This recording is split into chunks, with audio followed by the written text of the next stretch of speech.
Hi, thank you for agreeing to participate in this interview. Your views are very much appreciated, and your experience, your sharing of your experience is very much appreciated. So, without further ado, shall we begin?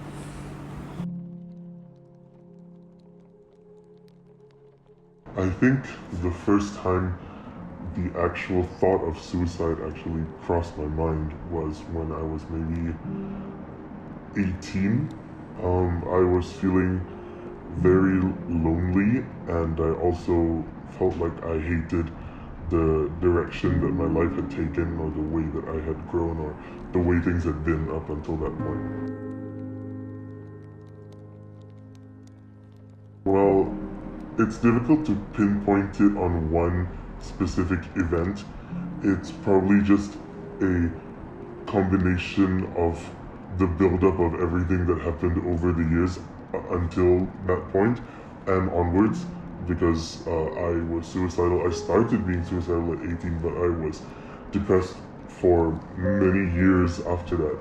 Um, so I had a difficult upbringing because I was always very uh, big and tall as a kid, and plus I was on the much heavier side as well, and because of that, it's led to me often being made the butt of jokes and being made fun of, and every time I would go for family gatherings or meetings with friends or meeting with any adults as a kid, like I would always be picked on or commented about for my size.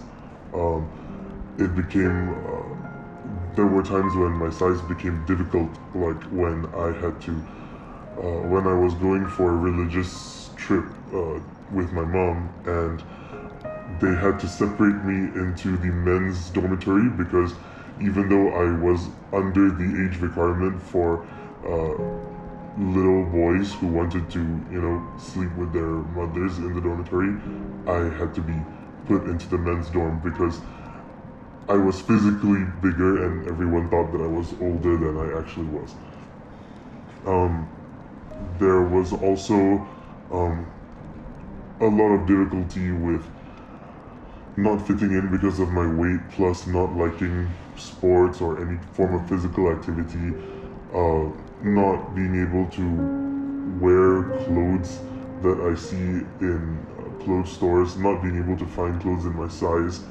Um, it was it was very difficult. I was always called sensitive or overly sensitive because these things bothered me, but I don't particularly think I'm being that sensitive by saying that these things build up and bother you a lot. Um, Right, you're not. yeah, thank you. And then, plus, even more so, I was struggling with my identity and accepting that I was queer. And this, of course, led to a sort of repressed identity crisis on top of all that, especially since I had not developed romantic feelings before for anyone. I felt that I might just have been straight, but maybe it hadn't happened to me yet. Maybe I just hadn't met the right person. I grew up under the impression, like hoping against hope, that my life would end up a certain way or in a certain direction, but it wasn't happening, and coming to terms with that took a serious toll on me. It really freaked me out, and although I've totally come to terms with everything now, at the time, it was sort of like the straw that breaks the camel's back, so to speak.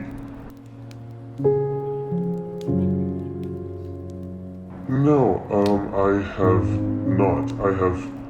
The worst that I have done is almost obsessively look into methods and ways to do it, but I have never actually made an effort to set anything in motion to that end.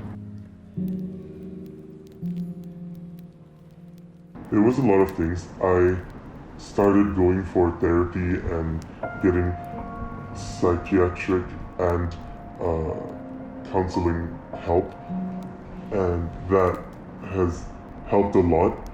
It has given me a lot of resources to manage my emotions, some context into why I feel the way I feel and what triggers my mental health.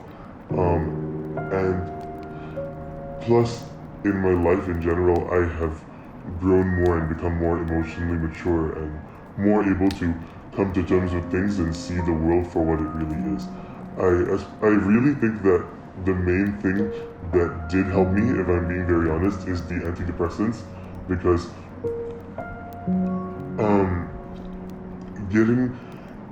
if you get mental health episodes, if your mental illness is episodic and flares up in episodes, when your brain is already in a state that you are more prone to it, it hinders you from being able to practice the things that you learn in therapy.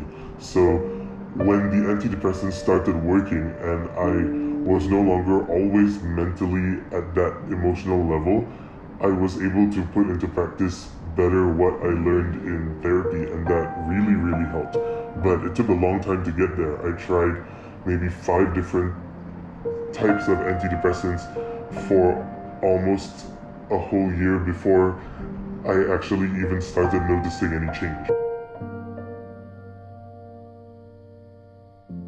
I have told quite a few people, a lot of my closest friends know it, and in much more recent times I have actually told my family about it, and they've been very supportive, which I appreciate.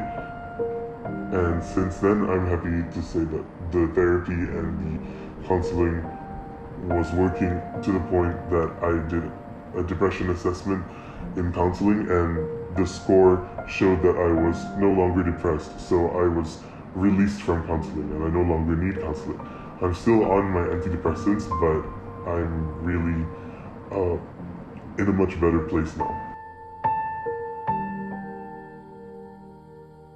One thing that you can do is to not be judgmental, to keep your judgments to yourself and to just be there for them in their low moments when all they need is someone, a listening ear, or someone to be there for them, to know that they're not alone.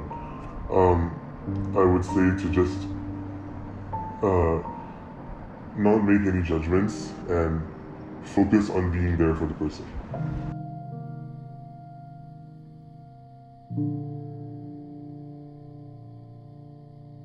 I would say that it gets better. I know that it's extremely difficult to see it, but I promise that what you are experiencing is not your own fault. I can promise you that there is nothing wrong with you, and by the same token, on the other hand, for those of you who are trying to convince yourself that there is quote-unquote nothing wrong with you, or you don't need to go for therapy, or you don't want to go to therapy, you don't want to face any reality, like, just go see a therapist, or just see a counselor, or get whatever help you can, because it's not a sign of weakness, quite the opposite, and it helps tremendously. Thanks a lot. Thanks for sharing your story. Thank you.